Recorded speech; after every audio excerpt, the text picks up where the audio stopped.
Olá, meus queridos, estamos juntos aqui para a nossa dica de número 1 do TJ São Paulo. Aí, é claro, a nossa temática é direito processual civil, tem coisa pra caramba. E aí eu fui selecionando alguns temas, nós ficaremos juntos aí durante 5 dicas, ok? 5 dicas TJ São Paulo em direito processual civil, comigo, professora Raquel Bueno. Olha lá, gente, a nossa primeira dica, ela está focada para atos processuais. Como eu já expliquei em várias outras oportunidades, os atos processuais são uma temática extensa e que cai o quê, gente? De uma forma o quê, gente? Abrangente, tá? É um conteúdo que sempre é cobrado, principalmente em prova de tribunal, certo? Então, principalmente para o cargo aí, né, de técnico, ok? Técnico judiciário. Então, atos processuais é uma temática que a gente não pode deixar de estudar.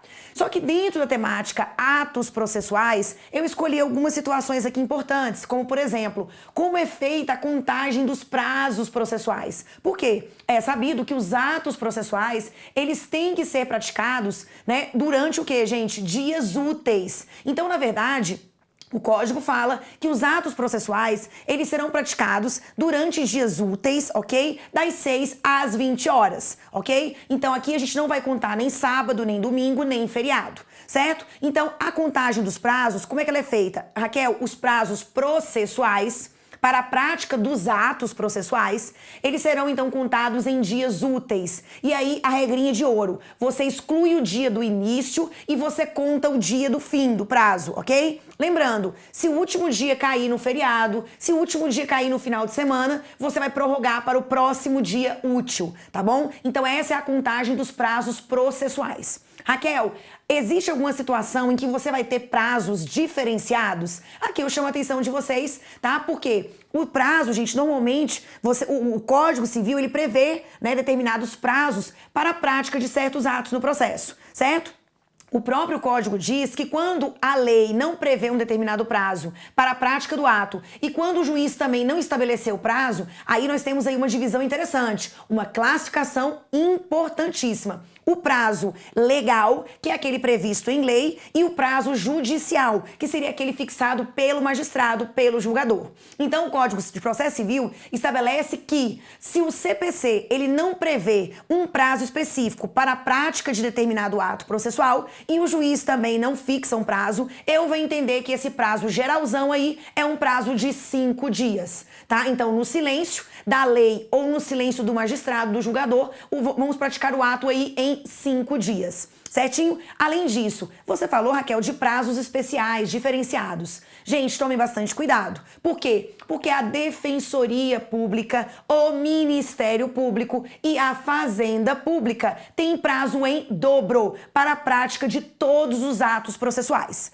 Raquel, mas eu lembro que tinha uma história de prazo em quádruplo para contestar, de prazo em dobro para recorrer. Gente, temática superada, tá? O Código de Processo Civil atual, ele diz: a Defensoria Pública, o Ministério Público e a Fazenda Pública terão prazos em dobro, a menos que a lei preveja um outro prazo. Então, se a lei, ela prevê um outro prazo diferenciado, eu vou seguir esse prazo diferenciado, tá? Então, a regra geral é que MP, Fazenda Pública e Defensoria Pública têm prazo em dobro para praticar todo e qualquer ato no processo. Lembrando, tá? Raquel, é só a Defensoria Pública? Não, tá? A Defensoria Pública, os núcleos de prática jurídica das faculdades, das universidades, né, de direito, ok? Devidamente aí, né, registradas junto ao MEC, tá? E aí, além disso, aquelas entidades conveniadas que auxiliam a Defensoria Pública, ok? Então, feitas as considerações, Raquel, você falou então de prazo em dobro. Existe algum outro prazozinho? Existe. E aí eu chamo a atenção de vocês.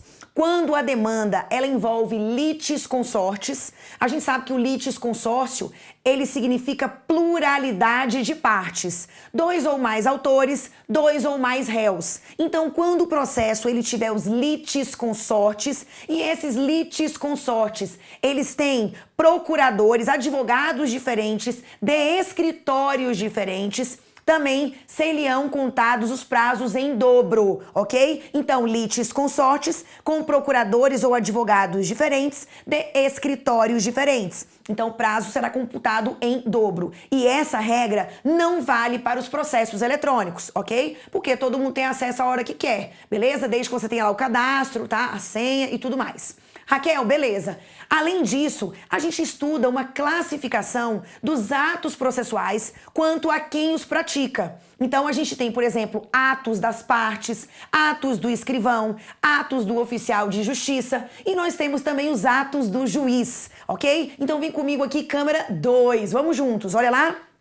Aqui, então, gente, nós temos o quê? Aqui, dica número 1, sobre os atos processuais. Sobre a contagem de prazos, artigo 219, falei para vocês a contagem em dias úteis dos prazos processuais. Além disso, prazos especiais ou diferenciados. O exemplo é o do 229, que é o dos litis consortes, ok? Mas aí eu trouxe mais uma informação adicional, que foi o quê? Em relação à Defensoria Pública, ao Ministério Público e à Fazenda Pública, tá? E por fim, os pronunciamentos do juiz, artigo 203. Raquel, quais são os pronunciamentos do juiz? Os atos do juiz. Aqui, gente, sobre esses pronunciamentos, destaque para os despachos, as decisões interlocutórias e as sentenças, ok? Então aqui, gente, os despachos, normalmente o quê? Não tem conteúdo decisório e também, regra geral, não cabe recurso contra os despachos, porque eles apenas impulsionam o processo, impulsionam o feito. Inclusive, há uma categoria chamada despachos ordinatórios ou de mero expediente. Que aí, gente, o juiz até delega para o chefe de secretaria, tá? Para o escrivão, né? A praticarem esses atos, tá? E aí, se houver necessidade, o magistrado revisa. Mas são atos que apenas o quê, gente? Impulsionam o feito. Já as decisões interlocutórias, o quê? Elas normalmente vão existir ao longo do processo. E a regra geral é que contra essas decisões interlocutórias, elas têm conteúdo decisório, daí o nome decisão interlocutória. Regra geral, contra essas decisões, eu posso interpor o agravo de instrumento, desde que esteja prevista alguma das hipóteses do artigo 1015 do CPC. E por fim, as sentenças. As sentenças, elas encerram a fase de conhecimento em primeira instância, tá? E a sentença, ela pode ser sem resolução de mérito, artigo 485, e ela pode ser com resolução de mérito, artigo 487. Quando a sentença é sem resolução de mérito, eu chamo de sentença terminativa. E quando ela é com resolução de mérito, eu chamo de sentença definitiva. Ambas podem ser impugnadas via recurso de apelação. Certinho? Aqui a gente encerra a nossa dica de número 1 de processo civil.